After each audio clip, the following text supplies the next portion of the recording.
Olá, boa noite, sejam muito bem-vindos ao Primeiro Rural Notícias de 2024.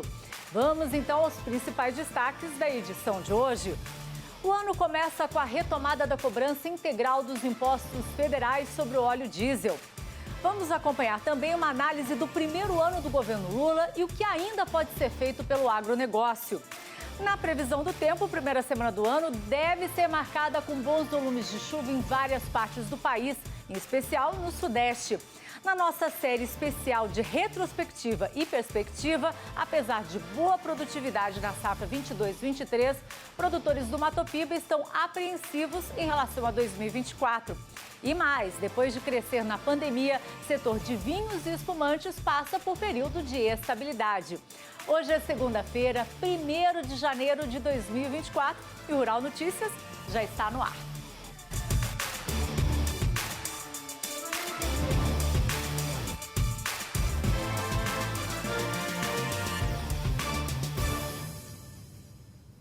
O governo retoma a partir de hoje a cobrança integral do PIS/COFINS sobre o óleo diesel. A partir desta segunda-feira, a arrecadação volta a ser integral, cobrando 35 centavos por litro do combustível.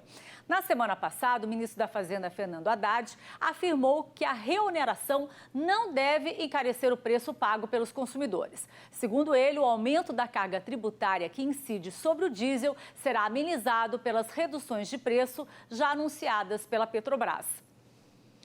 O ano de 2023 terminou com o PIB, Produto Interno Bruto, que representa a soma das riquezas do país, com um crescimento na casa de 3%.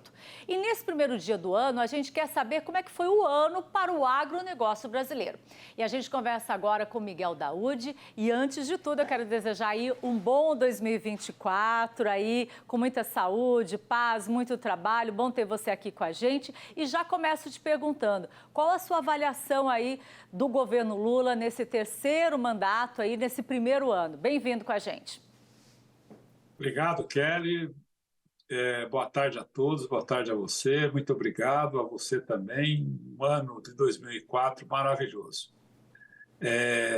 Sempre a gente deseja isso para as pessoas, mas a gente sabe que a nossa felicidade está onde a gente está e nós fazemos a nossa felicidade. Então, portanto, faça tudo para ser feliz e ter um bom ano. Mas vamos lá. Governo Lula 2023. Bom, o governo Lula começou com muita turbulência, né? A partir do dia 8 de janeiro, teve lá a invasão, né? O quebra-quebra na Praça dos Três Poderes, o Palácio do Governo, né? Foi quebrado, o STF, a Câmara. Isso gerou aí uma situação, uma paralisia, né? Em função de tomar as providências para se corrigir este comportamento. Algumas reformas foram aprovadas, a reforma tributária, que é uma reforma muito importante, né?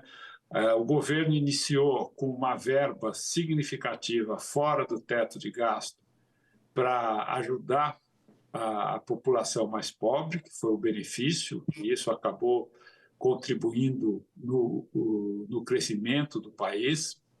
Nós tivemos também o arcabouço fiscal, uma regra que substitui o teto de gasto, e tivemos algumas medidas, né? A queda dos juros, ela começa em função de que a inflação ela está cedendo, não pela oferta, mas sim pela retração da demanda em relação a diversos setores. O primeiro semestre foi um ano que impulsionou esse PIB de 3%, nós chegamos agora no final do ano já com o desempenho do PIB menor. Então, eu diria que o governo Lula, ele foi o governo, né, no primeiro ano, um governo que tenta ajustar as coisas. Mas, Kelly, a minha preocupação, ela não está no governo, a minha preocupação está no país. O governo, evidentemente, está gastando, né? Ele quer ativar a economia pelo lado do gasto, que tem um risco muito grande e o mercado já está percebendo isso, mas eu vou me concentrar um pouquinho na política, né? Porque eu acho que na política estaria a solução do Brasil. Há uma polarização muito grande dentro do Congresso. Eu acho que é natural você ter uma polarização. Isso faz parte do processo democrático. O que não faz parte do processo democrático é uma polarização que prejudica o país. É o que nós estamos vendo. Quer dizer, se eu sou de direita, eu penso de uma forma, com todo louvor, né? Cada um tem a forma de pensar, o que quer do país, e temos a esquerda que também pensa de outra forma. Agora, o que não pode é esses pensamentos, essa polarização em relação ao nosso país, dividir o país. Então, eu diria que 2024 vai ser um ano que essa polarização pode se consolidar e quem vai ser prejudicado é o povo brasileiro. Então, eu acho que tanto o legislativo como o executivo e o judiciário têm que ter consciência disso. Okay. Nós temos que ter um projeto para o nosso país. Nosso país é pobre, nosso país tem deficiência na área de educação, muita deficiência, na área de saúde, infraestrutura.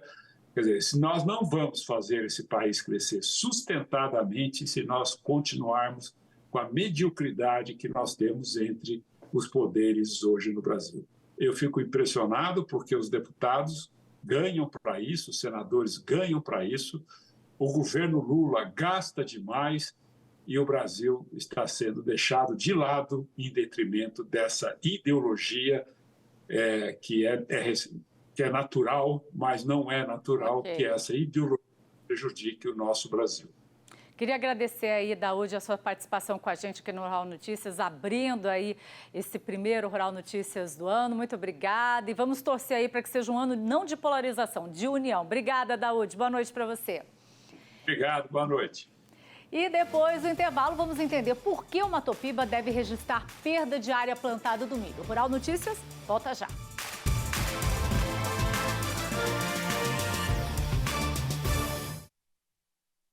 Estamos de volta e olha só, o ano não foi fácil para os produtores de grãos. No Matopiba, apesar de recordes e boa produtividade na safra 22-23, o momento ainda é incerto para 2024. A certeza é a perda de área plantada do milho.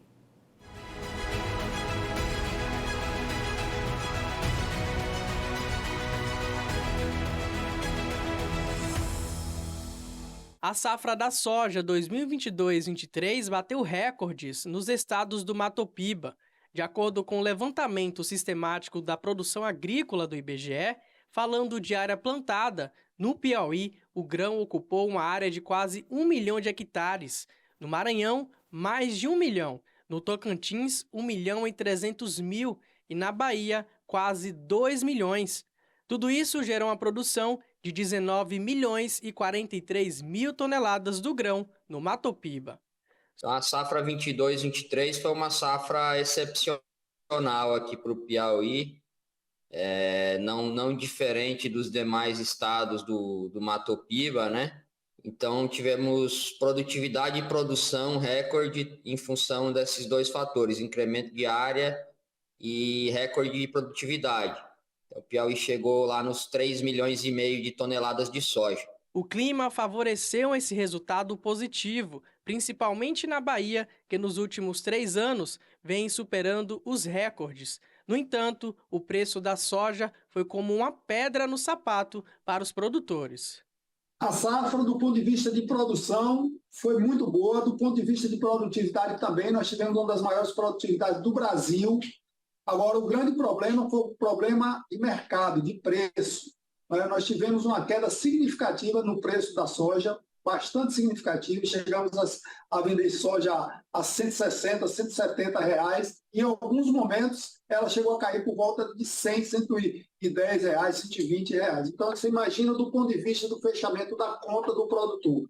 A soja, a principal cultura dos estados do Matopiba, apesar das estimativas de crescimento de área plantada, ainda tem um futuro incerto, principalmente em áreas de sequeiro que dependem das condições climáticas. A tendência já não é tão animadora, porque estamos com o El Niño em andamento, as chuvas vão chegar abaixo da média, temperaturas aí vão se manter elevadas e quando a temperatura do solo já fica acima de 40 graus já afeta a produtividade e com essas anomalias de aquecimento aí que ocorreram durante todo o Brasil durante esse 2023, a temperatura do solo em alguns pontos chegou a bater a 70 graus. Isso pode causar tombamento nas lavouras, então é uma situação perigosa aí para a oleaginosa e para esse início de desenvolvimento. Ainda de acordo com o IBGE, a projeção para 2024 é de mais de 18 milhões de toneladas da oleaginosa, 3,5% a menos que a safra 2022-23.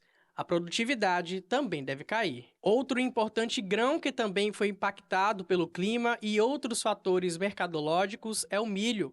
Na Bahia, a Associação dos Agricultores Irrigantes projetou uma redução de menos de 38% na área plantada para a commodity, com 138 mil hectares.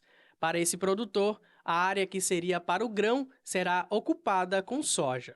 O que nós fizemos foi migrar do milho para o soja e estamos voltando um pouquinho no algodão para fazer uma nova avaliação, introduzir o algodão também na nossa cultura. Milho esse ano, em função dos custos, está muito elevado, um baixo preço, o que a gente tem feito pela média da nossa produtividade, ele não paga a conta dele. De acordo com a Conab Faeb, o preço médio do milho até outubro de 2023 caiu mais de 34% em relação a janeiro. Chegou ao menor patamar em junho e não conseguiu recuperar. Foi de R$ 70 para menos de R$ 50 a saca. As projeções para o próximo ano são de uma redução de 5,5% na produção. Milho safra e milho safrinha, uma condição excepcional no último ano safra, na safra 22-23. Diferente desse ano que está preocupando já. No entanto, no sul do Maranhão, a implementação de uma indústria de etanol a partir do milho traz esperança aos produtores. Nós temos que levar em conta um grande empreendimento que está acontecendo no sul do estado, especificamente em Balsas, que é a Impasa, uma empresa produtora de etanol a partir do milho. Essa empresa ela vai esmagar cerca de 50 mil sacos de milho por dia e vai precisar de 1 milhão de toneladas. Fica a expectativa de todo o setor para a próxima safra em uma fronteira agrícola que, de acordo com a Embrapa, somente com a soja, representa mais de 12% do total produzido no Brasil. Então, a expectativa acaba sendo de reconhecer a queda dos principais produtos, mas de acreditar que o setor vai continuar crescendo e se diversificando.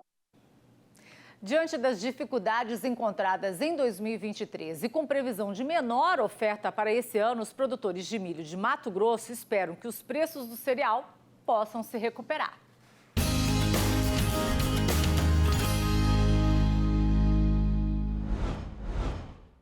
Olá, pessoal. Quero desejar a todos aí um feliz ano novo. A gente começa um ano 2024 com expectativa, né? Esperamos, a gente teve aí no final de ano um pouquinho mais de chuva, a chuva vindo, isso dá um alento. É claro que temos preocupações também, né? Mas o que eu quero dizer é que a gente está aí com milho já sendo plantado, o milho querendo desenvolver. O que é a expectativa é que a gente realmente consiga fazer. Claro que atrasou o plantio, mas também, por outro lado, infelizmente, né, que é ruim para a soja, mas adiantou o plantio, a colheita da soja. Então, com isso, antecipou o plantio de muitas áreas de milho e também algumas áreas foram já para algodão. Mas o que a gente tem agora é uma expectativa que a gente espera que janeiro e fevereiro tenham umas chuvas com maior normalidade, né? E a gente consiga fazer uma safra. O meu desejo, na verdade, é que a gente realmente, em 2024, a gente consiga ter melhores preços. Com todos esses problemas que vem acontecendo, né? O que a gente espera é que pelo menos o preço tenha uma certa reação. O que é ruim é quando você colhe mal, você colhe 7 sacas por hectare, 10 sacas, 15 sacas, 20 sacas, e por outro lado essa soja não vale nada ainda, né? O que é pior, né? Então, o que a gente espera é que agora também, que esse milho também tenha uma certa reação, que a gente consiga uma reação no milho para poder dar um maior ânimo aos produtores, né? E realmente repor um pouquinho do prejuízo que a soja já deu. A expectativa, claro, uma menor produção em virtude daquilo que estava sendo esperado, projetado pela própria Conab, pelo USDA. Com certeza a gente colheu na safra passada 130 milhões de toneladas, agora a gente com certeza vai ficar com números muito próximos de 100. Né? Agora, o que é importante dizer é que esse milho que está aí, ele é suficiente para abastecer ao consumo brasileiro. Nós consumimos em torno de 80 milhões de toneladas, então sem dúvida tem milho. A questão toda é agora os compradores se anteciparem, fazerem contratos, buscar realmente seu abastecimento, porque como o milho ele vai ter uma menor oferta, é lógico que você tem também uma competição com a exportação. E o produtor, ele não vai ficar esperando para vender para você, que muitas vezes está aí dentado em berço esplêndido. Então é importante, né, que aquelas pessoas que consomem o milho já procurem se antecipar, fazer contratos e realmente comprar antecipadamente para ter um abastecimento, né, para as suas granjas e tudo mais. Então, sem dúvida, é uma safra agora, uma segunda safra de bastante expectativa e a gente vai estar acompanhando aqui. O Mais Milho tem esse papel, o Mais Milho vai estar nesse ano, sem dúvida. Nós vamos estar aí até final de agosto mostrando como é que está correndo a segunda safra, a colheita da primeira safra, como vamos estar mostrando também como é que o plantio da segunda safra, vamos estar mostrando todo o desenvolvimento da cultura, vamos estar fazendo vários debates. Mais Milho vem cheio de novidades aí em 2024, com fóruns, com debates, com reportagens, mostrando os caras que mais tem conseguido produtividade no Brasil. Então a gente tem um monte de matérias, reportagens, lives, fóruns para você mostrar para você no Mais Milho, esse Mais Milho que vem cada vez melhor para trazer informação e para te abastecer realmente com informações que você possa estar tomando decisão melhor para cada dia na sua lavoura. Então desejo um 2024 para todo mundo com muita saúde, esperança e fé. Um abraço.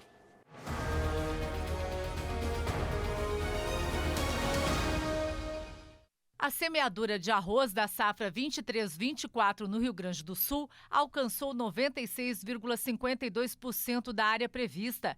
De acordo com dados do Instituto Rio Grandense de Arroz, o IRGA, as regiões da Campanha, Fronteira Oeste e Planície Costeira Externa se aproximam do encerramento do plantio. Por outro lado, a região central apresenta o ritmo mais lento até o momento, com 101.855 hectares cultivados, cerca de 84% do total esperado. O presidente Lula assinou no último sábado uma medida provisória que cria o Programa Nacional de Mobilidade Verde e Inovação. A medida tem como objetivo a descarbonização da frota automotiva do país por meio de incentivos fiscais. A MP, publicada em edição extra do Diário Oficial da União, deve atrair investimentos no setor de energia e eficiência energética para o país, estimulando a produção de novas tecnologias nas áreas de mobilidade e de logística. Os futuros do petróleo registraram queda no último dia de negociação do ano. Ambos os contratos de referência terminaram 2023 com queda de cerca de 10% após 2 anos de ganhos, sendo puxados principalmente pelas preocupações geopolíticas e os cortes na produção de petróleo, que levaram a grandes oscilações nos preços. As cotações do tipo Brent caíram 11 centavos de dólar, com o barril encerrando o pregão a $77. E veja a seguir, primeira semana do ano deve ser marcada por chuva em vários pontos do país. E ainda, no segundo episódio da série especial Pomar Brasil, vamos mostrar como a ciência brasileira ajuda a superar doenças que atacam a produção de citros. Nós voltamos em 1 minuto.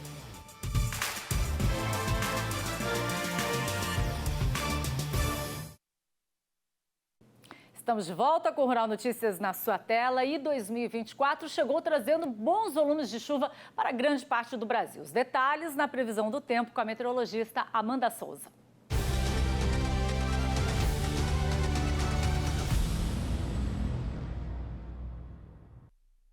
Olá, boa noite a todos que nos acompanham. A imagem de satélite ainda mostra nuvens carregadas, principalmente na altura aqui do norte de Minas Gerais. Tem uma área de baixa pressão atmosférica ainda formada na costa do sudeste e que dá origem a uma frente fria já avançando em direção ao estado da Bahia.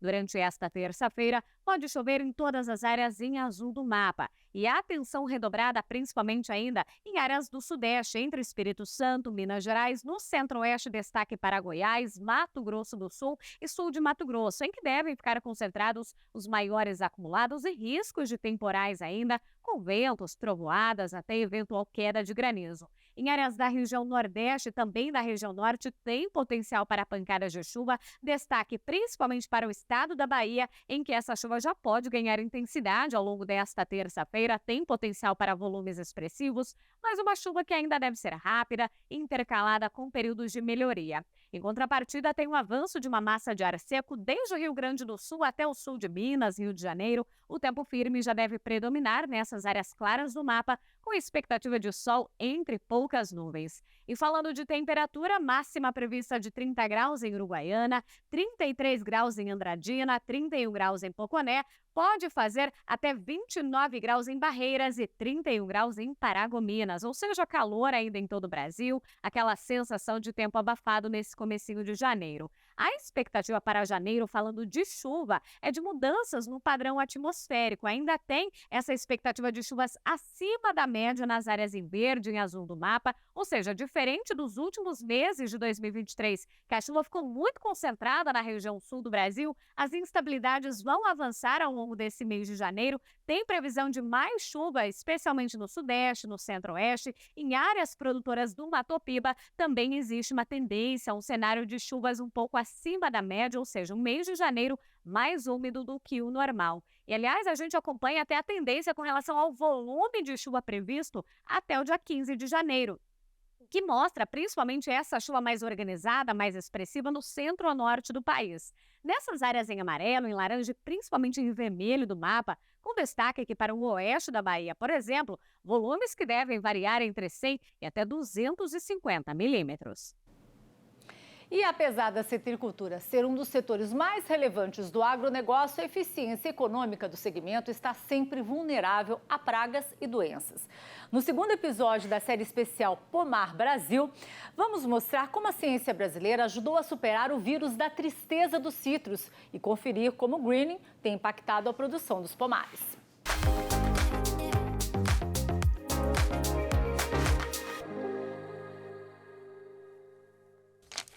O Brasil lidera a produção de laranja no mundo. A fruta gerada a partir do cruzamento do pomelo com a tangerina se adaptou bem às condições de clima e solo nacionais. Mas isso não significa que o cultivo seja realizado sem dificuldades pelos citricultores. Por terem origem na Ásia, um ambiente tradicionalmente de clima tropical, os citros estão sujeitos a pragas e doenças, o que requer um alto investimento por parte dos produtores. O custo de produção é o que se gasta no ano para se produzir uma caixa de laranja, né? Por hectare se gaste em torno aí de 35 a 40 mil reais por hectare, né? Então a produção tem que ser boa e tem que ser bem remunerada para cobrir esse custo e ser atrativo para o produtor, né? Senão o risco é grande, porque o custo é alto. O Fundecitrus, Fundo de Defesa da Citricultura, mantido por empresas de suco do estado de São Paulo e por produtores, acompanha a cada temporada os desempenhos dos pomares no Parque Citrícola de São Paulo e Minas Gerais, projetando as estimativas das safras e auxiliando os citricultores com os desafios impostos pelas pragas que reduzem a qualidade dos frutos e podem encolher a produção. As pragas que mais derrubam fruta, pragas e doenças, em primeiro lugar está bicho-furão e mosca. São dois insetos que vão se alimentar, vão colocar os ovos no fruto e do ovo vai nascer lagarta e vai fazer com que esse fruto caia. Além disso, a gente tem doenças como a pinta preta e a leprose, que são também extremamente importantes quando a gente fala de queda de fruto. E por último, pensando em fruta, nós também temos o cancro cítrico.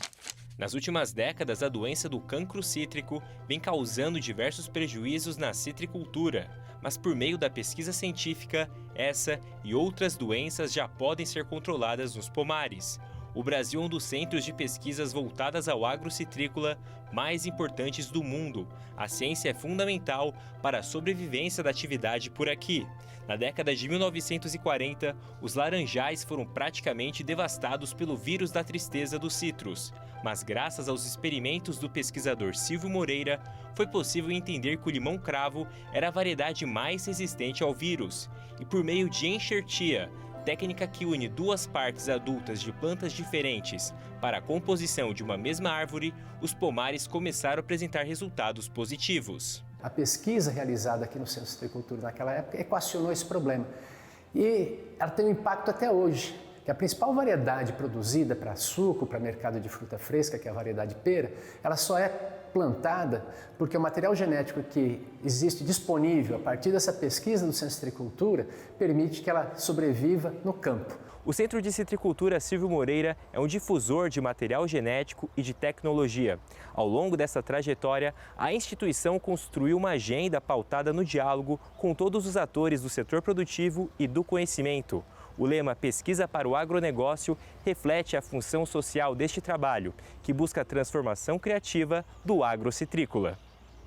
Nós temos mais de 1.700 acessos, introduções, que estão sendo preservadas, mantidas, são estudadas e são utilizadas no melhoramento, tanto na seleção direta dessas plantas, como na avaliação e seleção no campo, como utilização dessas plantas como genitores nos cruzamentos para obtenção de híbridos, para obtenção de novas variedades. Se a batalha contra o vírus da tristeza dos citros foi vencida no passado, atualmente o greening, também conhecido como HLB ou amarelão, é a grande ameaça à citricultura mundial, especialmente para a laranja. A doença identificada no Brasil em 2004 já teve casos registrados em 129 países. A transmissão da bactéria ocorre por um pequeno inseto, o psilídeo, e infelizmente ainda não tem uma cura. O inseto, ele viaja, ele consegue transferir a bactéria através dessa coloração da folha. Então, os pomares que têm a maior concentração de vegetação, que estão com a concentração maior de psilídeo, geralmente é por causa disso, porque eles vão nas folhas mais jovens, com a coloração mais viva e consegue deixar ali a bactéria. Na safra 23-24, a incidência de greening cresceu 56% no cinturão citrícola de São Paulo e Triângulo Sudoeste Mineiro, área responsável pela maior produção de laranjas no mundo. O cenário ligou o alerta do setor e das autoridades. O governo paulista criou um comitê estadual para frear a disseminação da praga. Os produtores têm que se conscientizar da importância e da relevância desse problema que dizimou a laranja na Flórida. Foi de 200 milhões de caixas para hoje 16 milhões de caixas. Está sempre em contato com o poder público e entender que a gente está trabalhando em prol do Estado de São Paulo. A gente não quer fiscalizar nem multar ninguém. Um estudo elaborado pela consultoria AgriPlanning e o GConse, grupo de consultores in citros, projeta uma escalada da doença ano a ano, o que pode derrubar a produtividade brasileira da fruta em cerca de 25% ao final de uma década. Diante deste cenário, a manutenção de uma planta adulta frutífera requer um trabalho em conjunto de agrônomos e produtores. O produtor precisa ser bem metódico, seguir à risca nossas recomendações, mas quem faz isso tem mantido a produção em bons níveis, Tem um sistema que é o MFG, Manejo Fisiológico do Greening, onde a gente aplica técnicas fisiológicas e mantém essa planta produzindo. Além dos esforços dos agricultores nos laranjais, a ciência também é uma forte aliada na busca por uma saída para o greening. Se no passado a pesquisa brasileira foi capaz de elaborar uma solução para o vírus da tristeza dos citros, a esperança é que agora ela possa encontrar uma resposta à doença que ameaça o futuro da citricultura. A busca, quer seja de um material genético, quer seja do controle do vetor, quer seja de uma estratégia de manejo e produção, nós vamos chegar lá.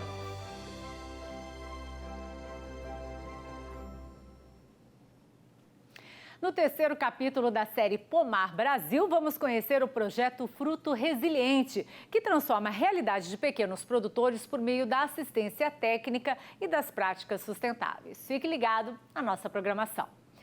E depois do intervalo, o setor de vinhos e espumantes termina 2023 com um pequeno avanço no consumo, mas a produção deve ser menor em função do clima. Não saia daí, a gente volta já.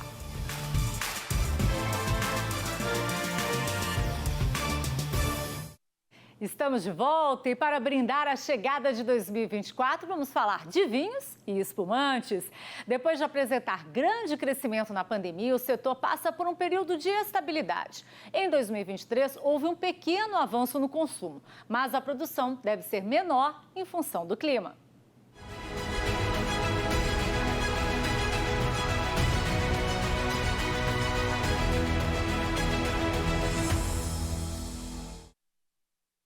Os parreirais ocupam cerca de 50 mil hectares no Rio Grande do Sul e na Serra Gaúcha está uma das maiores áreas produtoras do país. Aqui as videiras para vinhos e espumantes são maioria, mas também há variedades para suco. O Diego tem 8 variedades plantadas em 7 hectares e espera colher 240 mil quilos nesta safra. A gente teve algumas dificuldades na questão de doenças, principalmente míldio, por o grande volume de chuvas que a gente teve nesses últimos meses aí. A gente precisa bastante questão de um clima favorável, questão de sol agora bastante, para auxiliar na questão de maturação, até algumas variedades mais tardias a formação até dessas uvas. No geral, o desenvolvimento das uvas ocorre dentro do esperado aqui na Serra Gaúcha, mas algumas videiras tiveram perdas devido ao clima. Olha aqui, por exemplo, esse cacho, olhando dessa perspectiva, parece que está bom, mas quando a gente vira, percebe que o granizo danificou boa parte da produção. Agora, a expectativa é que o clima colabore no final de safra, para que as bebidas saiam com qualidade. E não é só por aqui a baixa. Essa deve ser a menor produção mundial em 50 anos. Segundo a Organização Internacional da Vinha e do Vinho, 29 países que representam 94% do volume mundial devem ter queda, como Espanha, Itália, Argentina e Chile. A queda mundial é de 7%. No Brasil, pode chegar a 30%. O consumo que cresceu na pandemia segue em movimento de alta. Neste ano, a estimativa é de um avanço de 2%, com queda em espumantes moscatéis e vinhos finos e avanço nos espumantes Brut. Pouco abaixo da expectativa que o mercado vinha se comportando desde pós-pandemia. Então, obviamente, não é o único setor que está sofrendo um pouco com as vendas, né? Mas sempre buscando, né, agora umas melhores projeções de final de ano, que é onde o consumo de espumante, principalmente, ganha um destaque. Com uvas que, mesmo com baixas de safra nos últimos anos, têm mantido as características necessárias, as vinícolas também investem em processos. Esta é a mais antiga do país, com 113 anos, e preserva as tradicionais caves, onde as bebidas chegam ao sabor ideal, com a modernização da estrutura, até controle de qualidade em laboratório e uma linha de produção voltada a vinhos, sucos e espumantes. Somente de espumantes são esperados 12 milhões de garrafas por ano. O setor como um todo ele evoluiu muito por conta de muita pesquisa científica, muita tecnologia envolvida dentro, né, da parte do campo, mas também dentro dos nossos processos de vinificação. Então é muito bacana a gente olhar e ter esse conhecimento que os produtos, né, ainda mais falando de espumantes, eles estão sendo reconhecidos e sendo bem aceitos com consumidores a nível mundial. E é com essa reportagem que é um brinde a todos que a gente encerra o primeiro Rural Notícias de 2024. Obrigada pela sua companhia, um excelente ano a todos e a gente se vê em breve. Tchau, até!